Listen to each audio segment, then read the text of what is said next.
Dear student, welcome Physics by SKG classes. Myself Dr. SK Gupta. Today I am going to start with topic Gauss law part first. First, area vector. We know that area is the scalar quantity. What we take of the normal unit vector, so the area is the vector quantity. ds is the small cross section area. We take of the normal unit vector is perpendicular to the surface, so ds is the vector quantity. We can write ds is the scalar quantity. We take of the normal unit vector either upward direction, either downward direction to the perpendicular of the plane, so the ds is the vector quantity, that is called area vector. Second, flux. Flux means amount of line of forces passing through any cross section area of the surface, that is called flux. First, heat flux, amount of the heat of line passing through of any cross section area of the surface in perpendicular direction, that is called heat flux. Number 2, water flux, amount of the water flowing of any cross section area of the surface in perpendicular direction, that is called water flux. Third, electric flux, electric line of forces passing through of any cross section area of the surface in perpendicular direction, that is called electric flux. Magnetic flux, amount of the magnetic line of forces passing through of any cross section area of the surface in perpendicular direction, that is called magnetic flux. As this is a imaginary closed surface lie in a uniform electric field. Uniform electric field defined at every point on the field. Electric field intensity have same magnitude and same direction, that is called uniform electric field. Uniform electric field represented by parallel lines. So these parallel lines define the uniform electric field. We take a small cross section area ds, normal unit vector along the direction of electric field. We take another cross section area in normal unit vector, make an angle theta with the uniform electric field. We take of the small cross section area, electric field intensity and area vector is perpendicular, so the angle between them is 90. We take another cross section area which opposite direction of the electric field intensity, so the angle between them E and ds is 180. We take of the cross section area which opposite direction of the electric field intensity at 120 degree angle. We can write mathematical form of the electric flux d phi is equal to E dot ds, that is a dot product of the two vector quantity is equal magnitude of the first vector quantity, magnitude of second vector quantity, and cosine angle between them. So we can write E vector dot ds vector is equal to E ds cos theta. Electric flux d phi, it depends electric field intensity, cross section area ds, and angle between them cos theta. Suppose electric field intensity is changed, electric flux is also changed. Small cross section area ds is changed, electric flux is also changed, as well as angle between them E and ds is also changed, so the electric flux is also changed. Total electric flux phi over the whole surface S due to of the electric field, we take of the integration. So we take of the integration is equal to integration E dot ds. Whole integration of the ds is represent of the total surface area of the closed surface. So we can write is equal to E as cos theta. E as cos theta represent E vector dot S vector. This diagram is defined. Electric flux in this direction is positive. Electric flux is 0. Electric flux is negative, and electric flux is also negative, because the angle electric flux is depend the angle between electric field intensity and ds vector. Now angle between E and ds both are same direction, the angle is 0, so the flux is positive.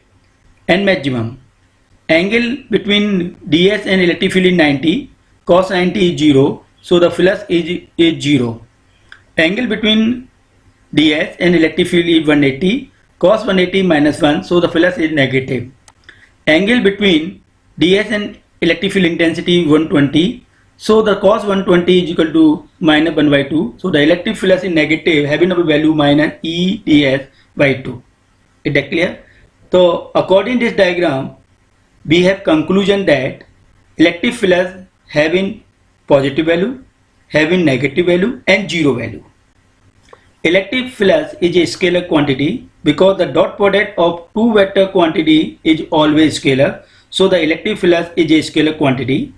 What it is a property of vector field because electric field intensity is a vector quantity.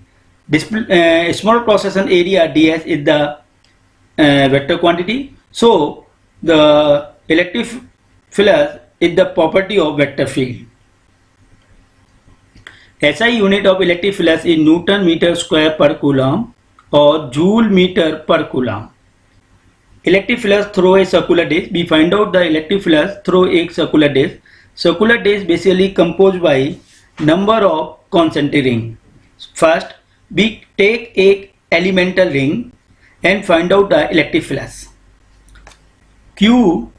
Now Q is the point charge is produced of the electric field surrounded it. Electric field represented by the electric line of forces passing through of the disc. So we find out of the electric flux of the disc.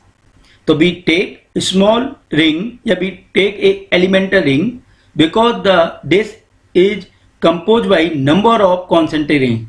So we consider a elemental ring. Radius of the ring is S. Okay, radius of the ring is S and width ds. Now area of the rings is equal to circumference of the ring and width. So now circumference of the ring is 2 pi s and width ds. So the area of the ring ds is equal to 2 pi s ds. First we calculate of the electric field intensity on ring due to charge q. We have already calculated electric field intensity at point P. My previous video lecture, I have already detailed of the electric field intensity due to line charge, due to charge ring, due to charge disc. Is that clear? So you can see my video lecture on YouTube channel. So this charge Q is produced of the electric field. This charge Q is produced of the electric field. So we find out of the electric field due to the charge Q on the ring is equal to E is equal to kq by s square plus l square. We know that electric field intensity at any point P is equal to 1 upon 4 pi epsilon naught q by r square. So 1 upon 4 pi epsilon naught replaced by the q. So the E is equal to kq by r square. So E is equal to k q that is charge by r square, r that is a distance, this distance. Now this elemental ring at a distance L from the charge q. This elemental ring at a distance L from charge q. This distance is L. This distance is S, the radius of the ring. So Pythagoras theorem, that is a hypotenuse, the value of this under root s square plus l square. So the electric field intensity on the ring due to the charge q is equal to kq by s square plus l square. First we find out of the electric flux on elemental ring. So d phi is equal to E ds cos theta. E the value of the electric field intensity on the ring we have already calculated. Kq by s square plus l square. ds is the area of the ring is equal to circumference of the ring into width 2 pi s into ds. Cos theta, that is the angle. This angle measured by the triangle, that is this theta, that is base, perpendicular and hypotenuse. So cos theta is equal to base by hypotenuse. So base L by hypotenuse under root L square plus s square. Put the value of the cos theta. So after solving that, 2 pi kql s ds by L square plus s square power 3 by 2. Now we find out of the total electric flux of the disc. So taken of the integration is equal to 0 square, r is the radius of the disk, is equal to k is equal to 1 upon 4 pi epsilon naught put here. So 1 upon 4 pi epsilon naught, pi cancel, 2 4 2. So we get QL by 2 epsilon naught h ds by L square plus s square whole power 3 by 2 is equal to QL by 2 epsilon naught integration 0 to r h ds by L square plus s square power 3 by 2. After solving of this integration, suppose L square plus s square equal to t square, put here and solve that, we get of the value QL by 2 epsilon naught minus 1 by under root L square plus s square, limit 0 to r, put the final limit minus initial limit, and we find out of the electric flux of the circular disc QL by 2 epsilon naught 1 by L minus 1 by under root L square plus s square. Is that clear? Special case we have already defined. Flux is having of the value positive, having of the value negative, having of the value 0. If the theta is lie between 0 to 90, so the flux is positive. Theta is equal to 90, flux is negative. Value of theta is lie between 90 to 180, the flux is negative. Now solid angle, we can define of the solid angle. Solid angle, that means angle subtended by area element ds at the center O of a sphere of the radius r. Let us see of this diagram. That is a small cross section area ds. This small cross section area ds make an angle d omega at center of the sphere of the radius r. Again, ds is a small cross section area, make an angle d omega at the center of the radius of the r of the sphere. That is called solid angle. Solid angle denoted by d omega is equal to ds cos theta by r square. ds, that is a small cross section area. We take of the component of ds along the direction of the radius. So ds, that is a small cross section area taken of the component of the ds along the direction of the radius. Yeah, along the direction of the radius of the sphere. So we get ds cos theta by r square. Now the total solid angle to be take of integration is equal to ds cos theta by r square. If the small cross section area, if the small cross section area of the symmetric body, so the value of the solid angle is 4 pi steradian. This value is the standard value for symmetric body, either hollow sphere, either conducting sphere, either solid sphere. Is that clear?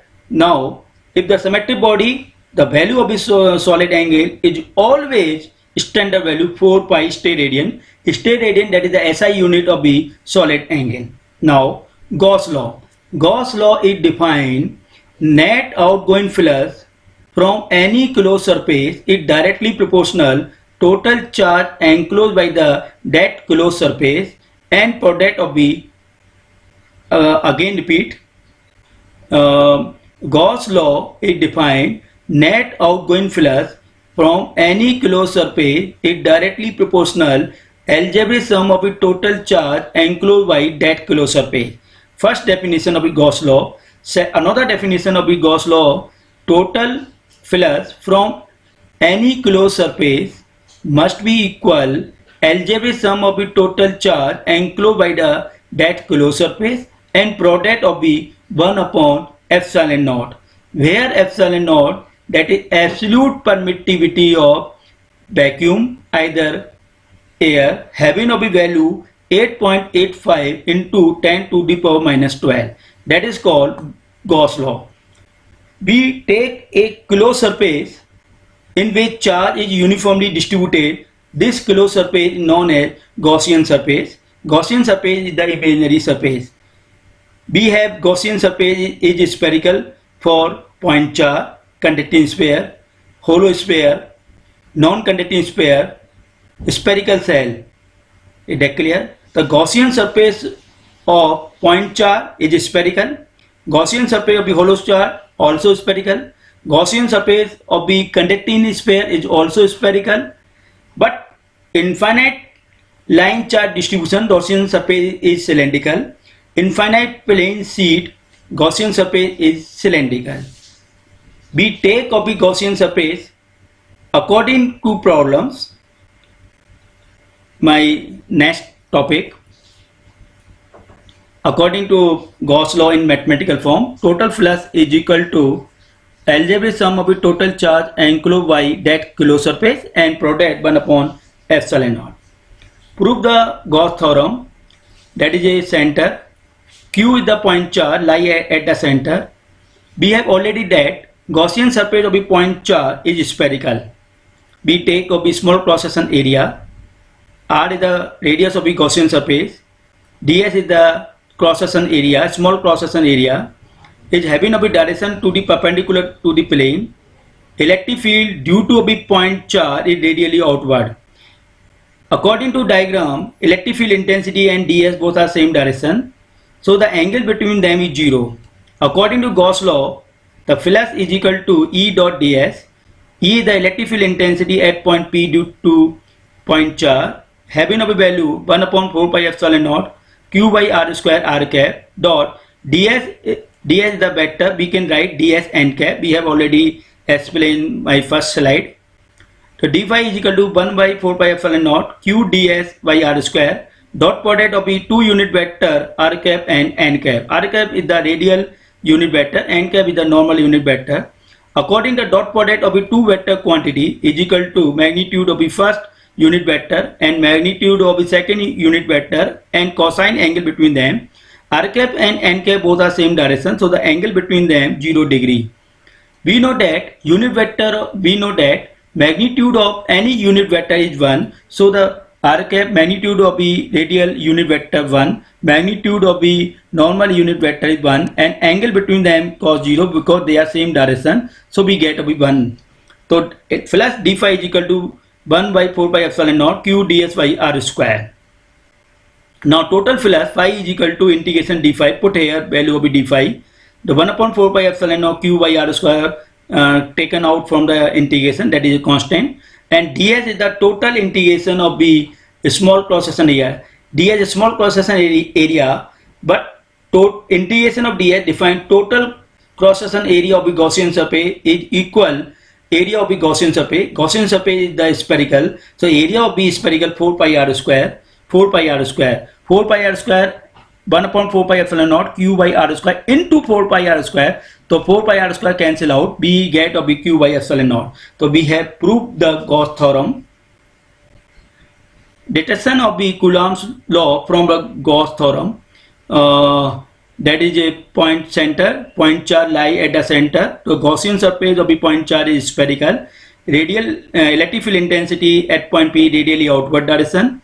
We take a small cross-section area. R is the radius of the Gaussian surface and ds is the small cross-section area having of the direction is perpendicular to the plane of the surface defined by the n cap. So ds n cap is equal to ds vector. E and ds vector both are same direction, so the angle between them is 0 degree.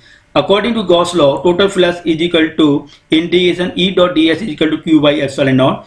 Since E and ds are in the same direction, so the dot product of the two vector quantity E ds cos theta equal to 0. So we get phi is equal to integration E ds, because the cos 0 equal to 1 is equal to q by epsilon naught. E is the electric field intensity equal in magnitude but in opposite direction, because the electric field is a non-uniform. Non-uniform electric field, that means the magnitude of electric field intensity is same, but the direction is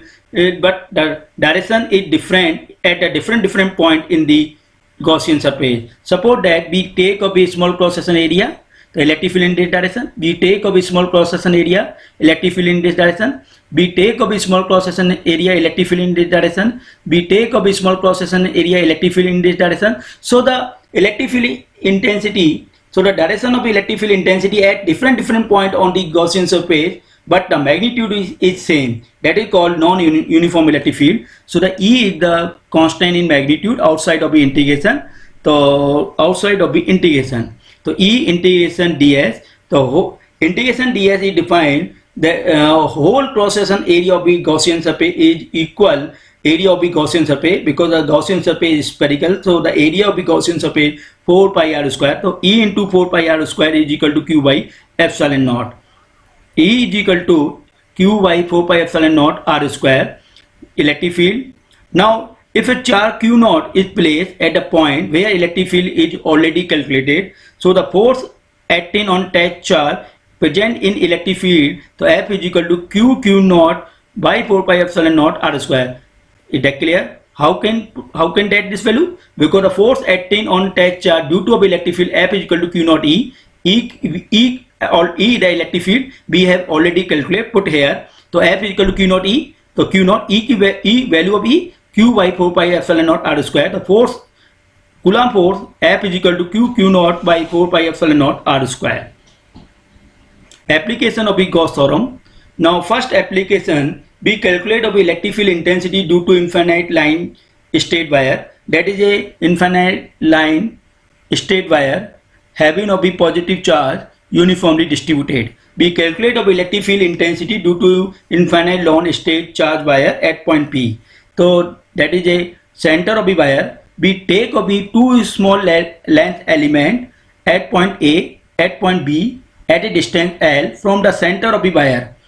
Where P is the point, we calculate of electric field intensity.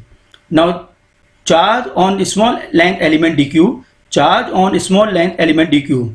Now the electric field intensity at point P due to a small charge dq, that is dE. Electric field intensity at point P due to charge dq is equal to dE.